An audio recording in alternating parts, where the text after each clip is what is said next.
तो भक्ति बा, बिना उनका कृपा के कहाँ केहू के मुक्ति बा। उनका लगे सकती बा, हमरो लगे तो भगती बा, बिना उनका कृपा के कहाँ केहू के मुक्ति बा। उनके दया बा उनके माया पूरा ही संसार पर।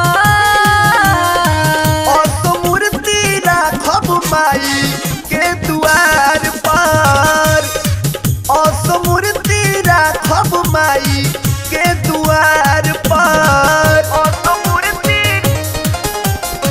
के द्वार पर, और तो मूर्ति के द्वार पर।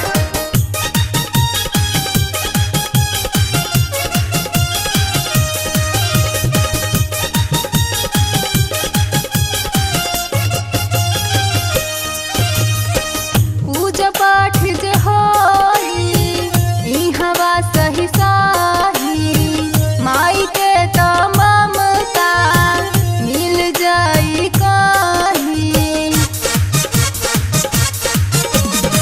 पूजा पाठ जदि होई इहवा सही साही, माई के तो ममता मिल जाई कहीं। आई है माई जे गोहराई हसीन काम मझधार पर। और तो मूर्ति राखब माई के द्वार पर, और तो मूर्ति राखब माई के द्वार पर।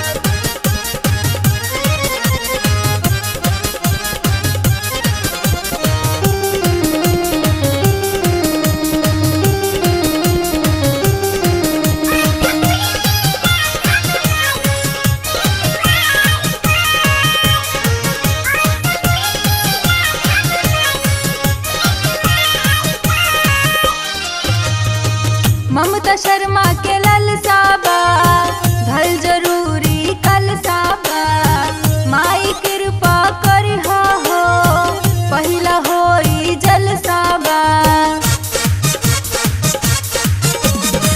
पुनित बिहारी के ललसा बा, भइल जरूरी कलसा बा, माई कृपा करी हो पहिला बेरी होते जलसा बा। एही जगाई एही जमनाई ना जाई दरबार पर। और तो मूर्ति राखब माई